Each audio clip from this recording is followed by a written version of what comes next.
Last వీడియోలో మేము అందరం తిరుపతి బయలుదేరాం కదా. ఈ వీడియోలో మా తిరుపతి ప్రయాణం ఎంత సరదాగా సాగిందో, తిరుపతిలో మా మాయ పెళ్లి ఎంత అంగరంగ వైభవంగా జరిగిందో, తిరుమలలో మాకు ఎదురుపడిన సమస్యలు, ఇంకా తిరుపతి నుంచి మాలకొండ దర్శనం వరకు ఒక మంచి ఎక్స్పీరియన్స్. సో వీడియో లాస్ట్ వరకు చూడండి. సీతమ్మ వాకిట్లో సినిమాలు చెట్టు సినిమాలో మన వెంకటేష్ పెళ్లి ఎలా జరుగుతుందో అలా జరిగింది. అస్సలు మిస్ చేయకండి. మా ఫ్యామిలీ మెంబర్స్ చాలా సందడి చేశారు ఈ వీడియోలో. చాలా బాగా ఎంజాయ్ చేస్తారు మీరు. సో వీడియోలోకి వెళ్ళిపోతాం.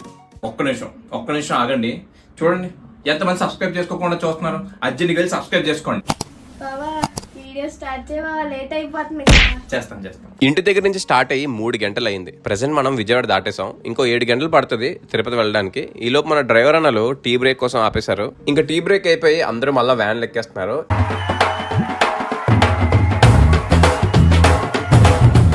మా రాణి అత్త అయితే ఈ వ్యాన్ ఎక్కి చాలా మంచి పని చేసింది. టీ బ్రేక్ తీసుకున్నాక ఇంక అందరికి ఊపు వచ్చేసినట్టుంది. ఇంకా డాన్స్ లేస్తూనే ఉన్నాం. గోదావరి గట్టు మీద రామసలకావే. వ్యాన్ లో సౌండ్ సిస్టమ్, ఆ లైటింగ్ సెటప్ చూసాక ఇంకా మాలో ఎవరికి ఉత్సాహం తగ్గలేదు. మా చెల్లెళ్ళు, లక్కీ గడు అబ్బో ఎర్రగా తీసారండి. ఆఖరికి పెళ్లి కొడుకుతో సహా అందరం వ్యాన్ లో ఊపాం.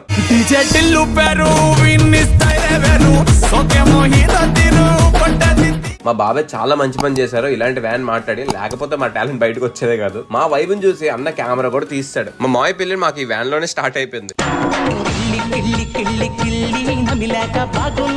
ఇంక ఎనర్జీ అయిపోతుందన్న టైంలో డిన్నర్ చేయడానికి ఆగాము పెట్రోల్ బంక్ లో. ఫ్యామిలీతో జర్నీ చేసినప్పుడు తెలిసిందే కదండి, పులిహోర, పెరుగన్నం, పప్పన్నం అని అన్ని ఆల్రెడీ రెడీగా పెట్టేసుకున్నారు. ఇంకా అందరం డిన్నర్ చేసి మళ్ళా తిరుపతి స్టార్ట్ అయిపోయాం. నైట్ 1:30కి రీచ్ అయ్యాం తిరుపతికి. ఇంకా డైరెక్ట్ గా దర్శనం టికెట్స్ తీసుకుందాం వెళ్ళిపోతున్నాం. లక్కీగా మేము వెళ్ళిన టైంలో చాలా తక్కువ మంది జనాలు ఉన్నారు. సో మా దర్శనం టికెట్స్ కూడా ఈ రోజుకి దొరికేసాయి. ఇంక ఇదే టైంకి ప్రతానానికి వెళ్ళిన వాళ్ళు కూడా పెళ్లి కూతురు తీసుకుని వచ్చేసారు. ఇంకా అందరం రూమ్ కి వెళ్ళి ఒక 2 hours పడుకుని మార్నింగ్ ఫ్రెష్ గా మా మాయ పెళ్లి చేయడానికి తిరుపతి కొండ మీద స్టార్ట్ అయిపోయాం.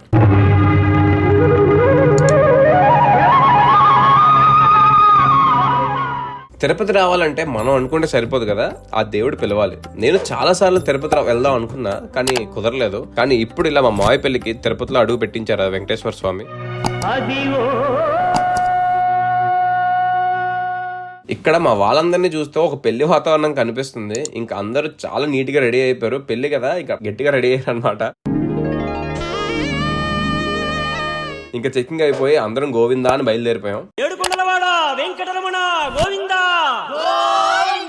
నాకు ఇప్పటి వరకు ఈ ప్రయాణం చాలా బాగా నచ్చింది. మీకు ఎలా అనిపించిందో కమెంట్స్ లో చెప్పండి. ఇప్పటి నుంచి మనతో కొత్తగా 3 జాయిన్ అవుతారు. అసలు ఇంకా ఫుల్ డబుల్ ఎంటర్టైన్మెంట్ వాళ్ళతో. సో వీడియోని ఇప్పుడే లైక్ చేసుకోండి. మళ్ళీ కొండ మీదకి వెళ్ళిన తర్వాత నేను హడావుడిలో పడి చెప్పడం మర్చిపోతాను, మీరు కూడా కొట్టడం మర్చిపోతారు. సో ఇప్పుడే లైక్ చేసేయండి వెంటనే వీడియో. తిరుపతికి రీచ్ అయిపోయాం అందరం.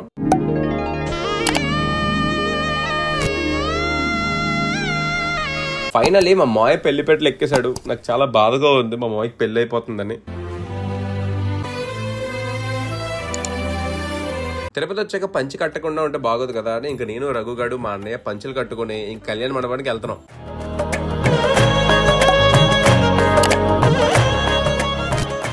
మా మాయకి బ్యాచులర్ లైఫ్ అయిపోతుందని నాకే ఎక్కువ బాధగా ఉంది. మా మాయకి అసలు బాధ ఉందా లేదా అని ఒకసారి కనుక్కుందాం ఉండండి. ఇంకా సేపట్లో నీ పెళ్లి అయిపోతుంది.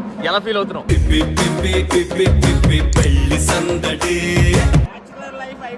బ్యాచులర్ లైఫ్ అయిపోయింది నీకు. హుషారంగా పోయి సంసారంలో పడిపోతున్నాడు. అది చూస్తా ఇది చూస్తావా? అందరిలా కదా 5 సంవత్సరాలు ఎమ్మెల్యే చేసి మాజీ అయిపోయినట్టుంది. అది కదా మా ఇప్పుడు పంచి కట్టాలా?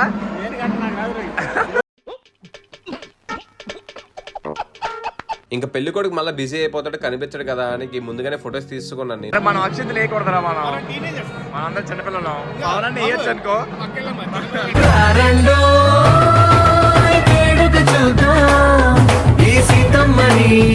ఇంకా పెద్దవాళ్ళ నుంచి చిన్నపిల్లల వరకు అందరూ ఎదురు చూస్తున్న మూమెంట్ కాబట్టి సో అందరూ చాలా సంతోషంగా ఉన్నారు మా మాయ పెళ్లి చూస్తూ. ఇంకా సక్సెస్ఫుల్ గా మా మాయ పెళ్లి జరిగిపోయిందండి. బాబా హ్యాపీ టీయర్స్ వస్తున్నాయి. మార్తి మైక్ పెళ్లి అవుతున్నందుకు హ్యాపీ టీయర్స్. ఇక మా మార్తి మై మాతో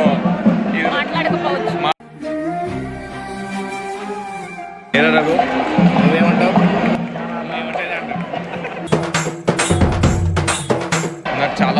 బాధ మాత్రమే పెళ్ళి అయిపోతున్నందుకు. బాధ కళ్ళ నీళ్ళు కూడా రావట్లేదు, అదేరా బాధ.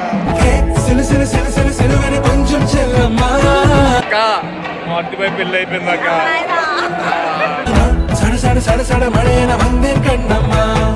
అసలు ఇక్కడ ఈ పెళ్లి, ఈ వాతావరణం, ఈ జనాలు, అసలు మూర్తిమయ పెళ్లి ఇదంతా చూసి అసలు వీళ్ళు బ్రదర్స్ ఏమనుకుంటున్నారో కనుక్కుందాం.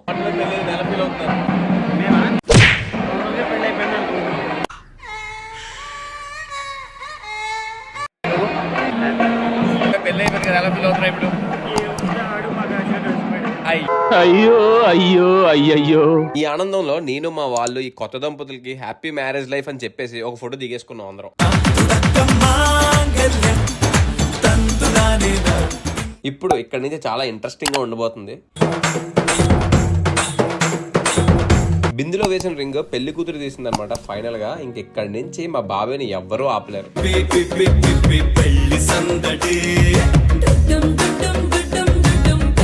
ఎందుకంటే మా బాబాయ్ పెళ్లి కూతురికి సపోర్ట్, పెళ్లి కొడుకు ఇంకా వాళ్ళ బ్రదర్స్ అంటే మా 5 మాయలు ఓడిపోయారు కాబట్టి మా బాబాయ్ మా 5 మాయలకి తగ్గేదే లేదు అంటున్నారు. పెళ్లిలో చేయాల్సిన అన్ని కార్యక్రమాలు అయిపోయిన తర్వాత దర్శనానికి వెళ్ళిపోయాం. ఇక్కడి నుంచి ప్రతి సిచ్యువేషన్ లో దేవుడు మమ్మల్ని పరీక్షిస్తూనే ఉన్నాడు. అబ్బో మామూలుగా కాదు. మేము అందరికన్నా ముందే దర్శనానికి వెళ్ళిపోయాం. వెళ్తున్నప్పుడు మా మమ్మీ వాళ్ళకి బ్యాగ్ ఇచ్చేసాం అనమాట. ఇంకా దర్శనం అయిపోయి బయటకు వచ్చినప్పటికి ఎవరు ఎక్కడున్నారో తెలియదు. ఇంకా మా పరిస్థితి ఎలా ఉందంటే, మేము 12 గంటలకు దర్శనం అయిపోయింది. మా వాళ్ళు ఇప్పుడు వెళ్ళారు దర్శనానికి. మా దగ్గర చిల్లిగా డబ్బులు ఉన్నాయి కానీ ఫోన్లు లేవు. మేము ఎక్కడున్నా వాళ్ళకి తెలియదు, వాళ్ళు ఎక్కడున్నారో మాకు తెలియదు. మాకున్న ఒకే ఒక ఆప్షన్ మా వ్యాన్లు ఎక్కడ ఉన్నాయి, ఎందుకంటే లగేజ్ అక్కడే ఉంది. లగేజ్లోనే కార్ కీస్ అన్నీ ఉన్నాయన్నమాట. ఇంత పెద్ద తిరుపతిలో మాకు వ్యాన్ ఎత్తకడం ఒక్కటే పని. ఆ వ్యాన్ ఎక్కడ ఉందో కూడా తెలియదు.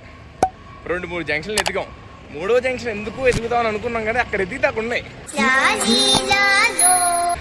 దేవుడు నిజంగా ఉన్నాడు అనిపించింది ఆ మూమెంట్. ఏమన్నా హ్యాపీగా మా మాయిల్కి వెళ్ళి కార్తో వెళ్ళి సర్ప్రైజ్ అవ్వాలన్నమాట. మాయల్ దెబ్బగాలు అరే సాధించారు, ఎక్కడి నుంచి వచ్చారా మీరు అని అనుకోవాలి.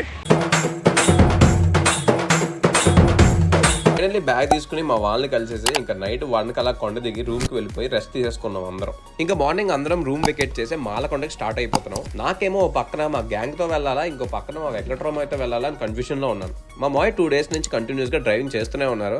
మనం ఉంటే కొంచెం హెల్ప్ చేయొచ్చు కదా అని అనుకున్నాను. ఇక మా మాయ్ ఏమో ఏం పర్లేదురా నువ్వు వెళ్ళరా అన్నారు. సో మళ్ళీ మా గ్యాంగ్ దగ్గరికి వెళ్ళిపోయా. ఇప్పుడే టిఫిన్లకి తాగామన్నమాట. చూపిస్తాను చూడండి ఎలా ఉన్నాం మేమంతా. మార్నింగ్ నుంచి ఎవరు ఏమి తినలేదని ఇంకా అందరం టిఫిన్ మీద పడిపోయాం. బాగా ఎక్సైట్మెంట్ ఫీల్ అవుతుంది. ఇంకా అందరం టిఫిన్ చేసి ఫుల్ ఎనర్జీతో మాల్కొండ స్టార్ట్ అయిపోయాం. ఎలా ఫీల్ అవుతున్నావు ఇప్పుడు? బాగా జరిగింది, హ్యాపీగా ఫీల్ అవుతున్నాం. మాలకొండ వెళ్తాం. ఓ వెరీ గుడ్. నువ్వు పిన్ని మేము హ్యాపీగా ఫీల్ అవుతున్నాం. మాలకొండ బయలుదేరుతాం. ఎలా ఫీల్ అవుతున్నావు? సౌండ్ అయ్యాక తాత నువ్వు చెప్పు. చాలా బాగుంది. నాన్న నువ్వు చెప్పరా. Going to Malakonda. తాత ఎలా ఉంది? బాగుందా?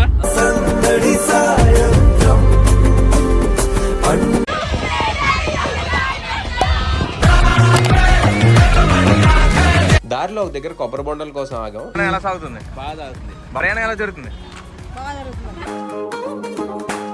ఇప్పుడు ఒక్కసారి మన పెళ్లి కొడుకు పెళ్లి కూతురుని అడుగుదాం వాళ్ళ ప్రయాణం ఎలా సాగుతుందా అని. చాలా ఇబ్బందిగా ఉందిరా. అయ్యయ్యో నువ్వు ఎలా ఫీల్ అవుతున్నావు?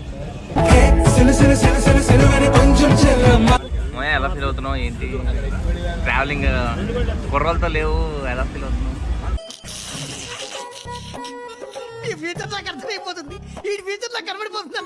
ఫైనల్లీ మాలకొండ రీచ్ అయిపోయాం. తిరుపతిలో 8కి స్టార్ట్ అయ్యాం. మాలకొండ వచ్చినప్పటికి 2 అయింది. సగం రోజంతా జర్నీలోనే అయిపోయింది. ఇంకా లేట్ చేయకుండా దేవుని దర్శనం చేసుకుందాం. 2009లో ఫస్ట్ టైం నేను మాలకొండ వచ్చాను మా మాయ పెళ్లి. అప్పుడు అసలు ఇన్ని ఫెసిలిటీస్ ఏమీ లేవు. ఇప్పుడు మాత్రం ఏవి కావాలో అన్నీ ఉన్నాయి. మాలకొండ వచ్చిన ప్రతిసారి ఒక వైబ్ లో ఉంటాను నేనేంటో. మా పిన్ని వాళ్ళు పాల పొంగల్ చేస్తున్నారు. ఒకప్పుడు పాల పొంగలి రాయి కింద చేసేవారు. ఆ రాయి కూడా చూపిస్తాను. పాల పొంగల్ చేయడానికి లేట్ అవుతుంది. ఇంకా అందరం ఎవరికాళ్ళు సెపరేట్ అయిపోయి దర్శనానికి వెళ్ళిపోతున్నాం. ఫస్ట్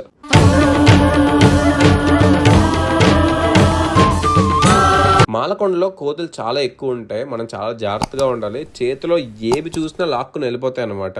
ఎందుకంటే గుడి ఎవ్రీ సాటర్డేనే ఓపెన్ చేస్తారు కాబట్టి ఇక్కడ కోతులు కూడా ఎవ్రీ సాటర్డేనే తింటాయి అనమాట. అంటే మిగతా రోజులు ఉపవాసం ఉంటాయని కాదు, అప్పుడు ఫుడ్ చాలా తక్కువ దొరుకుద్ది ఈ రోజు కన్నా.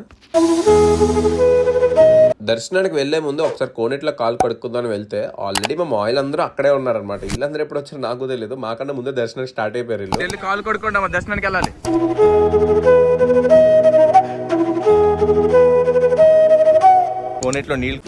కోనేట్లో కాలు కడుక్కోవడానికి వచ్చాయి ఇప్పుడు. మేమందరం ఫస్ట్ టైం ఆఫ్టర్నూన్ టైంలో రావడం మాలకొండకి. మేము దర్శనానికి వెళ్తున్నాం, ఈ లోపు మా తాత దర్శనం చేసుకుని బయటకు కూడా వచ్చేసాడు. ఎప్పుడు అయిపోయింది, ఎప్పుడు వచ్చావు?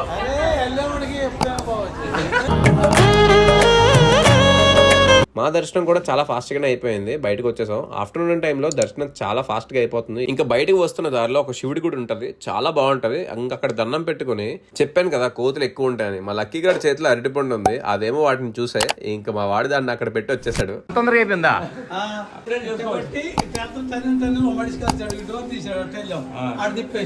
అంతే.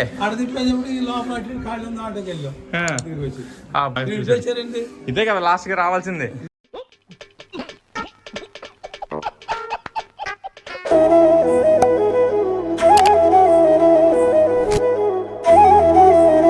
ఇంకా లేట్ చేయకుండా భోజనం చేయడానికి స్టార్ట్ అయిపోయాం. మాల్కొండ దర్శనం అయితే అయిపోయింది.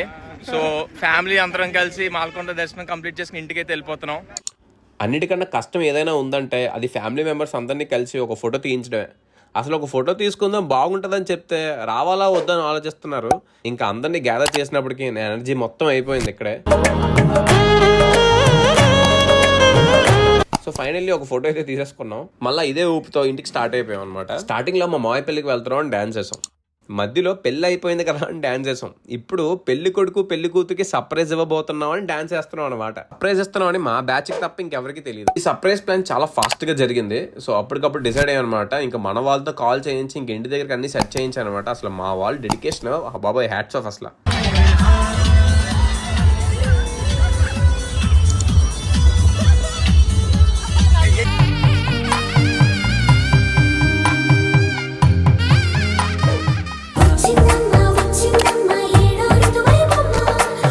ఎవరు వస్తున్నారు చెప్పాలి.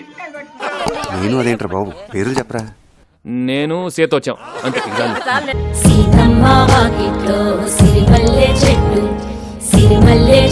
సో ఇలా జరిగిందండి మా ఈ ప్రయాణం. మా మాయ పెళ్లి నేనే కాదు ఇంకా ఎవ్వరూ మర్చిపోకుండా ఒక మంచి మెమరబుల్గా ఉండిపోతుంది. ఇంట్లో అందరూ చాలా హ్యాపీగా ఉన్నారు, నేను కూడా చాలా హ్యాపీ ఈ పెళ్లి సందడిని మీకు చూపించినందుకు. ఇంకా ఇక్కడతో అయిపోయింది అనుకోకండి.